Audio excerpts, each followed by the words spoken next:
সীমান্তে চোরাচালান আটকাতে, অনুপ্রবেশ রুখতে রাষ্ট্র কত রকম না ব্যবস্থা নেয়। কখনো পাঁচিল দেয়, কখনো কাঁটা তারের বেড়া বসায়, কখনো আবার সেই লোহার কাঁটা তারে ইলেকট্রিক শকের ব্যবস্থা করে রাখে, কত কি না হয়। কিন্তু এরকম কি কখনো শুনেছ যে সীমান্তের মধ্যে বা সীমান্তে যদি কোনো জলাভূমি বা ওয়াটার বডি থাকে, সেখানটায় হিংস্র সাপ, দুর্ধর্ষ ভয়ঙ্কর কুমির পুষে রেখেছে কোনো দেশ অনুপ্রবেশ আটকানোর জন্য?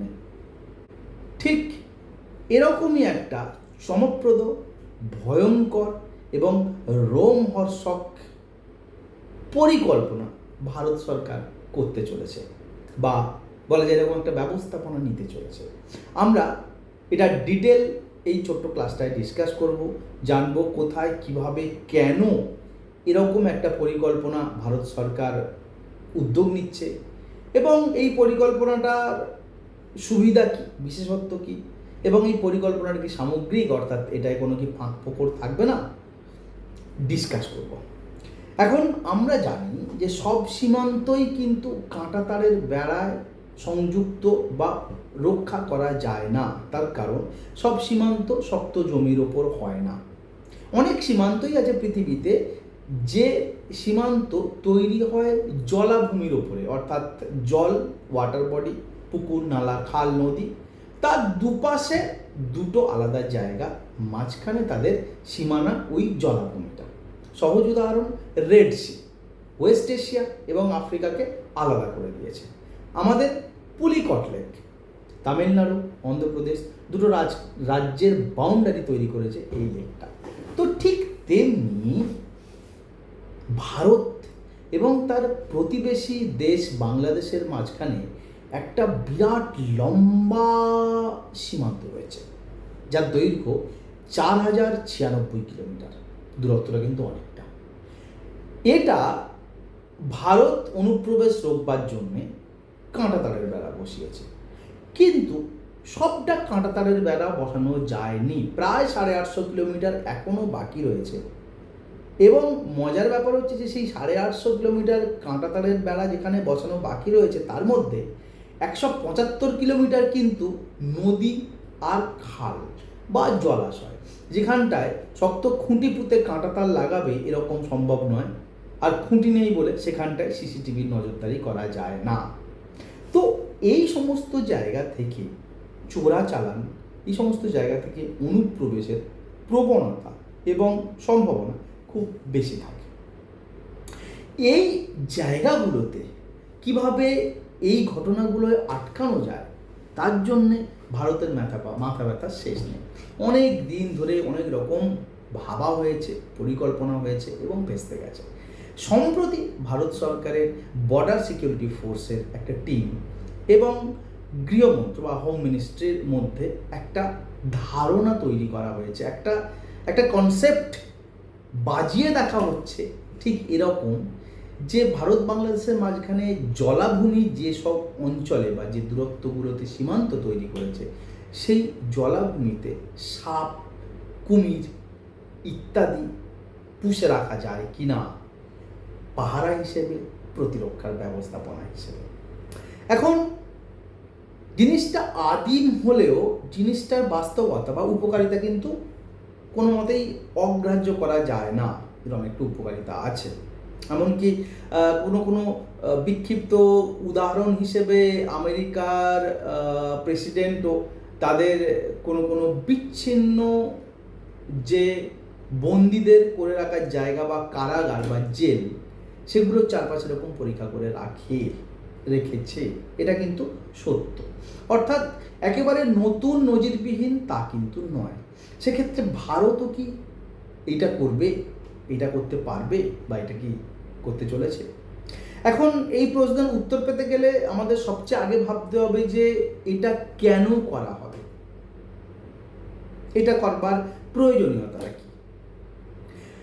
একটা প্রয়োজনীয়তা আমরা অলরেডি ইন্ট্রোডাকশনে ডিসকাস করে নিয়েছি, যে সবটা ল্যান্ড বা জমি না, এবং সব জায়গায় কাঁটা তারের বেড়া বসানো যায় না, সেখানটায় সিসিটিভি রাখা যায় না, এটা একটা কারণ। যার জন্যে জলাভূমি যেগুলো সীমান্ত বা যে জায়গাগুলো সীমান্ত তৈরি করেছে, সেই জলাভূমি রক্ষা করা, অনুপ্রবেশ আটকানো চ্যালেঞ্জের। 2 নম্বর যে কারণ সেটা হচ্ছে যে ভারত বাংলাদেশ সীমান্ত পাহারা দেওয়ার জন্যে যে টিম বা যে দল আছে তাকে বর্ডার সিকিউরিটি ফোর্স বা বিএসএফ নামে জানা যায়। এখন বিষয়টা হচ্ছে এই যে বিএসএফ এর নাম্বার অর্থাৎ ওয়ার্কিং অ্যান্ড স্যাংশন স্ট্রেংথ যতটা, তাতে হয়তো এতটা লম্বা ভারত বাংলাদেশের বর্ডার পাহারা দেওয়া যেতে পারত। মুশকিল হলো বিএসএফ যদিও তৈরি করা হয়েছে যে কাজের জন্য, সেই কাজ করার পাশাপাশি এছাড়াও প্রচুর দেশের ভিতরের কাজ, যেমন ভোট, যেমন এরকম কিছু, এই কাজেও তাদেরকে নিবৃত্ত করা হয় বা ব্যাপৃত করা হয়, নিয়োজিত করা হয়, যার ফলে সেখানটায় লোকবল কমে যায়, নজরদারি করা সম্ভব হয় না। এমনও হয় যে কিছু অসুস্থ হয়ে থাকেন, তাদের পক্ষেও ডিউটি করা সবসময় সম্ভব হয় না। অর্থাৎ যতটা প্রয়োজন আর যতটা রয়েছে সেখানে একটা গ্যাপ রয়েছে, সেই গ্যাপটা মেটানোর জন্যই এই প্রস্তাবনা। এখন আমরা দেখি যে যদি এটা করা যায় তাহলে কি উপকার হবে। দেখো, এক কথায় যদি সত্যি সত্যি এটা সফলভাবে বলবৎ করা সম্ভব বা ঘটানো যায়, তাহলে কিন্তু এর উপকারী দিক অবশ্যই রয়েছে। অর্থাৎ কোন মানুষ তার প্রাণের ঝুঁকি নিয়ে বর্ডার পেরোতে যাবে? তো সেক্ষেত্রে একটা সঠিক সমাধান এবং একটা কার্যকরী ভূমিকা কিন্তু ওই সাপ, কুমির এরা নিতে পারে বর্ডার সিকিউরিটির কনটেক্সটে। বাট এটা কিন্তু অনেকগুলো প্রশ্নের সামনাসামনি আমাদেরকে দাঁড় করায়। অর্থাৎ করতে চাইলেই যে এটা করতে পারা যাবে এবং করে ফেলবার পর যে এটা চলতে থাকবে বা এর উপকার পাওয়া যাবে, এই জায়গায় অনেকগুলো প্রশ্ন রয়েছে। আমরা সেই প্রশ্নগুলো নিয়ে, অর্থাৎ এই পরিকল্পনা বাস্তবায়িত করার পরিপ্রেক্ষিতে যে যে চ্যালেঞ্জ, সেগুলো একটু ডিসকাস করে নিই।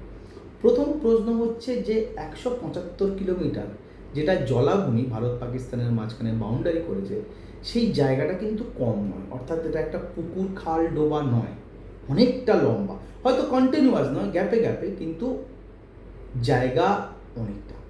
এই এতটা জায়গায় কার্যকরী সুরক্ষা দেওয়ার জন্যে যত পরিমাণ সাপ এবং কুমির দিয়ে ভরাট করতে হবে, সেই সাপ এবং কুমির পাওয়া যাবে কোথা থেকে? এরকম তো নয় যে কোথাও কোনো জায়গায় প্রচুর সাপ জমা আছে বা কুমির রাখা আছে, সেখান থেকে আমি তুলে নিয়ে এখানটায় ভরে দেবো। অন্তত এতটা বড় জায়গা ভরবে, এটা একটা বড় সমস্যা। 2 নম্বর সমস্যা হচ্ছে যে আমি ধরেই নিলাম এদিক ওদিক থেকে আমি সাপ আমদানি করলাম, কুমির ওই জায়গাটায় নিয়ে এলাম, কিছু কুমির যেখানটায় আমাদের দেখবার জন্য অভয়ারণ্য জাতীয় আছে বা ন্যাশনাল যেখানটায় রয়েছে, সেখান থেকে আমরা নিয়ে এসে ভরে দিলাম। বাট প্রশ্ন হচ্ছে যে এক জায়গা থেকে সাপ কুমির এনে আমরা আরেক জায়গায় ছাড়ছি, শুরুতেই তারা বা প্রথম দিন থেকেই তারা সেখানটায় সারভাইভ করে যাবে এরকম না। তাদেরকে খাওয়ানো, তাদেরকে রক্ষণাবেক্ষণ করা, তাদেরকে দেখভাল করা, ওই টেম্পারেচারে, ওই রকম ক্লাইমেটে ওরা ঠিকঠাক বাঁচতে পারছে কিনা, এগুলো নজরদারি করা একটা বিরাট হ্যাপা, তাই না? সমস্যা এছাড়াও রয়েছে। সমস্যা এরকম রয়েছে যে ধরা যাক সাপ কুমির ওই জায়গাটায় স্টেবল হয়ে গেল, মানিয়ে নিল। এখন যে জায়গাটায় একেবারে এই রকম ধরনের সরীসৃপ ছিল না, সেই রকম জায়গায় এই রকম সরীসৃপ ভরে দেওয়ার ফলে আচমকা ওই অঞ্চলে জীবকুল বা জীব বৈচিত্র্যে কিন্তু একটা বড় পরিবর্তন আসবে বা আসবে, এবং সেই পরিবর্তন বাস্তুতন্ত্রের ওপরেও কিন্তু প্রভাব ফেলবে। সেটা একটা বড় সুদূর প্রসারী ভাবনার এবং সমস্যার জায়গা। নেক্সট সমস্যা কি? নেক্সট সমস্যা এরকম হতে পারে যে যে সাপ কুমির সরীসৃপগুলো ওখানে রয়ে গেল তারা অনেক বেশি পরিমাণে বেড়ে গেল, এবং তখন তারা পার্শ্ববর্তী গ্রামে, পার্শ্ববর্তী অঞ্চলের মানুষদের বাড়ির মধ্যে, ক্ষেত খামারে ম্যান অ্যানিম্যাল কনফ্লিক্টের ঘটনা ঘটতে গেল, শুরু হয়ে গেল, তারা এদিকে চলে এলো তখন। বা সোজা কথায় একটা সাপকে সে তো আর মিলিটারিদের পোশাক, জওয়ানের পোশাক, আলাদা কোনটা কোনটা ভারতের, কোনটা বাংলাদেশের, কোনটা এই দেশের, কোনটা ওই দেশের, তারা তো জানে না, তারা বোঝে না, তারা মানেও না।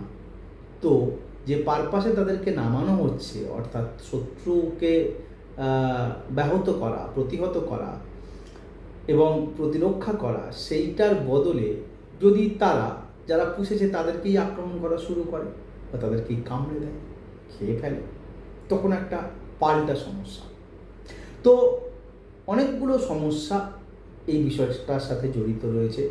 শুনতে এবং দেখতে, বুঝতে, কল্পনা করতে যতটা উত্তেজনা লাগে, যতটা রোমহর্ষক লাগে, বাস্তবত ততটা নয়। তাতে সমস্যা অনেক বেশি জড়িয়ে রয়েছে। দেখা যাক আমাদের প্রতিরক্ষা ব্যবস্থা কোন দিকে যায়, আমরা কিভাবে এই ব্যাপারটাকে, এই অভিনব বিষয়টাকে বাস্তবায়ন করতে পারি। ধন্যবাদ। সিএসডিজি তোমাদের জন্য রয়েছে। সিএসডির তরফ থেকে তোমাদেরকে সকলকে আমরা আন্তরিক শুভেচ্ছা জানাই।